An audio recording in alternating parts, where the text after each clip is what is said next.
માથું ના લગાડતા આ વિડીયો જોઈને મારાથી કાંઈક બોલાઈ જશે. પહેલા આ તમે વિડીયો જોવો.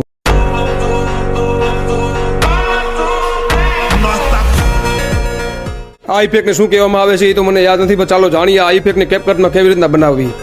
સૌથી પહેલા કેપકટમાં આપણે આપણી ક્લિપ એડ કરી લેશું. તેના પછી આ ક્લિપને ડુપ્લિકેટ કરી લેશું. આ ડુપ્લિકેટ કરીને તેને નીચે ઓવરલે ઉપર લાવીને તેને ડ્રેગ કરીને આગળ લઈ જશું.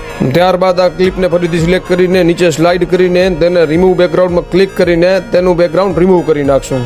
ત્યારબાદ ટેક્સ્ટ ઉપર ક્લિક કરીને એડ ટેક્સ્ટ ઉપર ક્લિક કરીને મનગમતું તમને જે ટેક્સ્ટ લખવાનું હોય લખી નાખવું. ત્યારબાદ ફોન્ટ ઉપર ક્લિક કરીને જે ફોન્ટ તમને સિલેક્ટ કરવાનું એ સિલેક્ટ કરો, અથવા હું જે તમને કહું એ સર્ચ કરીને એમાં ડાન્સ નામની ફોન્ટને સર્ચ કરીને ડાન્સ નામની ફોન્ટ સિલેક્ટ કરી નાખો. ફોન્ટ સિલેક્ટ કર્યા બાદ આ ટેક્સ્ટને ફ્રેમની એકોર્ડિંગ ઝૂમ કરી નાખો. ત્યારબાદ સ્ટાઇલમાં જઈને તમારી એકોર્ડિંગ કલરને ચૂઝ કરી લો. ત્યારબાદ 10% સ્ટ્રોક રાખો. હવે પછીની સેટિંગ બહુ જ મહત્વની છે, માટે આને ધ્યાનથી જોજો. સૌથી પહેલા આ ટેક્સ્ટને સિલેક્ટ કરીને નીચે સ્લાઇડ કરીને ડુપ્લિકેટ કરી નાખવું. ડુપ્લિકેટ ટેક્સ્ટને સિલેક્ટ કરીને નીચે સ્લાઇડ કરીને તેમાં સ્ટાઇલ ઉપર ક્લિક કરીને તેની ઓપેસિટીને 0% કરી નાખવી. ત્યારબાદ ડુપ્લિકેટ ટેક્સ્ટને ફરીથી સિલેક્ટ કરીને નીચે સ્લાઇડ કરીને લેયરના ઓપ્શનમાં ક્લિક કરીને લેયરમાં ઓવરલેને વચમાં લઈ આવીને રાઈટ ક્લિક કરી નાખવું. આમ તમારો વિડીયો બનીને તૈયાર થઈ જશે. આવા જ ટ્યુટોરિયલ માટે ફોલો અને સબસ્ક્રાઇબ કરતા જજો. કલે જાઓ.